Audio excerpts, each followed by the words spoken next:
সম্ভবত আগের দিনগুলোতে যুদ্ধ হলে পুরুষরাই যুদ্ধের ময়দানে যেত, পরিবারের হয়ে উপার্জন করত, কিন্তু এখন সময় বদলেছে আর সম্ভবত ভবিষ্যতে এই পরিস্থিতি আরো বদলাবে। মহিলারা যুদ্ধে যাবে, এখনকার দিনে মহিলারা চাকরি বাকরি করছে, আর হতে পারে মহিলাদের মৃত্যুর হার আরো বাড়বে। আর সেরকম সময়ে আসলে তখন কি একথা বলা যাবে যে হ্যাঁ, পুরুষ মানুষের মাত্র একজন স্ত্রী থাকা উচিত? এই ধর্মগুলো আসলে পৃথিবীর মানুষের জন্য, ঈশ্বরের জন্য না। বোন, আপনি খুব ভালো প্রশ্ন করেছেন। আগেকার দিনে যুদ্ধের সময় বেশি পুরুষ মারা যেত, আমিও আপনার সাথে একমত। এখন সময় বদলে গেছে, কিন্তু তারপরে এখনো যুদ্ধে পুরুষই বেশি মারা যায়। গালফ ওয়ারে বেশি পুরুষ মারা গেছে, আফগানিস্তানে পুরুষ মারা গেছে বেশি, ভিয়েতনাম যুদ্ধে বেশি পুরুষ মারা গেছে। তবে আগেকার দিনে যত বেশি মারা যেত, এখন তত বেশি মারা যায় না, আমি একমত।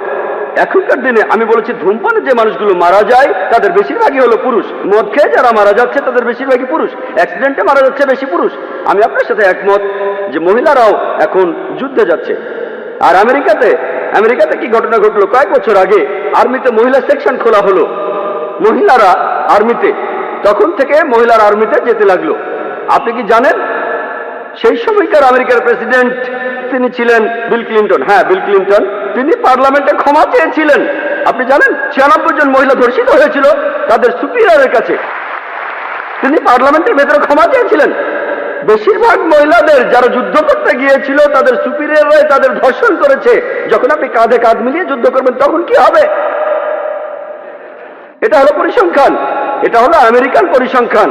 সমস্যা হলো আমি একমত, আমি আপনার দৃষ্টিভঙ্গির সাথে একমত। আপনার প্রশ্নটা নিষ্পাপ, কারণ আপনি পরিসংখ্যানটা জানেন না। আপনি কি জানেন? আমি জানি মহিলারা এখন চাকরি করছে আমেরিকাতে। জানেন আমেরিকাতে প্রত্যেক দিন 1996 সালের পরিসংখ্যান অনুযায়ী ডিপার্টমেন্ট অফ জাস্টিস বলছে প্রত্যেক দিন 2730 জন মহিলা ধর্ষিত হয়েছে। প্রতি 32 সেকেন্ডে একজন মহিলা ধর্ষিত হচ্ছে। আমরা গত 3 ঘন্টা ধরে এই অডিটোরিয়ামে আছি, গত 3 ঘন্টায় 300-এরও বেশি মহিলা আমেরিকাতে ধর্ষিত হয়েছে যখন আমরা এখানে। এখন ইসলাম মহিলাদের কাজ করার বিরুদ্ধে নয়, ইসলাম মহিলাদের কাজ করতে বাধা দেয় না। তবে ইসলামে আয় উপার্জনের দায়িত্বটা হলো পুরুষের। মহিলা কাজ করলে ভদ্রোচিত কাজ করতে পারে, এমন কাজ না যে মডেলিং, নাচা, গান গাওয়া অথবা পুরুষদের সাথে মেলামেশা করা। মহিলাদের কাজ করার অনুমতি আছে বোন, কিন্তু যে কাজগুলো অসম্মানজনক সেখানে সম্ভাবনাটাই বেশি যে আপনাকে ছোট করা হবে, অবিচার হবে। কিছু বলতে চান আপনি?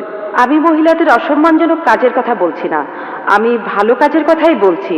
যেমন গাড়ি চালানো। পৃথিবীতে এখন মহিলা গাড়ি চালকের সংখ্যা বাড়ছে।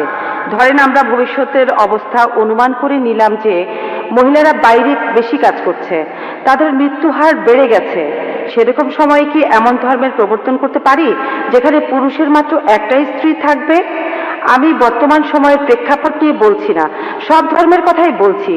আমার প্রশ্নটা হলো, সময় বদলানোর সাথে সাথে আমরা কি আমাদের ধর্মটাকেও বদলে নিতে পারি? বোন, একটা সুন্দর প্রশ্ন করেছেন যে সময় বদলানোর সাথে সাথে ধর্মকে বদলাতে পারে কিনা। যদি ধর্মটা নিখুঁত না হয়ে থাকে তাহলে পরিবর্তনের প্রয়োজন আছে, কিন্তু নিখুঁত হয়ে থাকলে পরিবর্তনের কোনো প্রয়োজন নেই।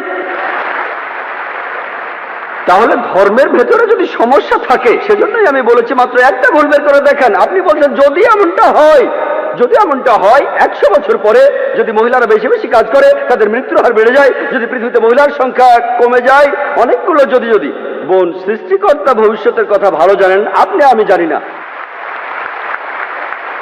সৃষ্টিকর্তা ভালো জানেন। তিনি বলেছেন যে একজন পুরুষ একাধিক বিয়ে করতে পারে, আবশ্যিক নয়। যদি আপনার কথা মেনে নেই, যদি আপনার কথা মেনেও নেই, মহিলাদের সংখ্যা সমান হয়ে যাবে। মুসলিম পুরুষরা যে একাধিক বিয়ে করবে এটা আবশ্যিক না। আমার মাত্র একজন স্ত্রী, আমার স্ত্রী মাত্র একজনের, আমি তাকে নিয়েই সন্তুষ্ট, আর বিয়ে করতেও চাই না। এটা কোনো সমস্যা না। কেউ যদি করতে চান তাতেও কোনো সমস্যা নেই। বিয়ে করতে চাইলে করবেন, না চাইলে করবেন না। তবে একাধিক বিয়ে করলে তাদের সাথে সুবিচার করতে হবে। বোন, আমাদের সৃষ্টিকর্তা মহান ঈশ্বর, তিনি ভবিষ্যৎ জানেন। যেমন ডাক্তাররা বলেন সায়ানাইড খাবেন না, কিন্তু ধরেন সায়ানাইড আমার কোনো ক্ষতি হয় না। উদাহরণ দিচ্ছি, ডাক্তার জানে, কিন্তু ডাক্তাররা মানুষ, তারও ভুল হতে পারে। মহান সৃষ্টিকর্তা তো সবার উপরে বড় ডাক্তার, তিনি সবচেয়ে বড় ডাক্তার, তিনি আমাদের প্রয়োজনটা জানেন। সেজন্য আমি বলছি, এখন আপনি কোরআনের একটা ভুল দেখান, আগামীকাল হয়তো একটা কিছু হবে, সেদিন ইনশাআল্লাহ আপনি আমাকে প্রশ্ন করবেন আর আমিও আপনাকে উত্তর দেব।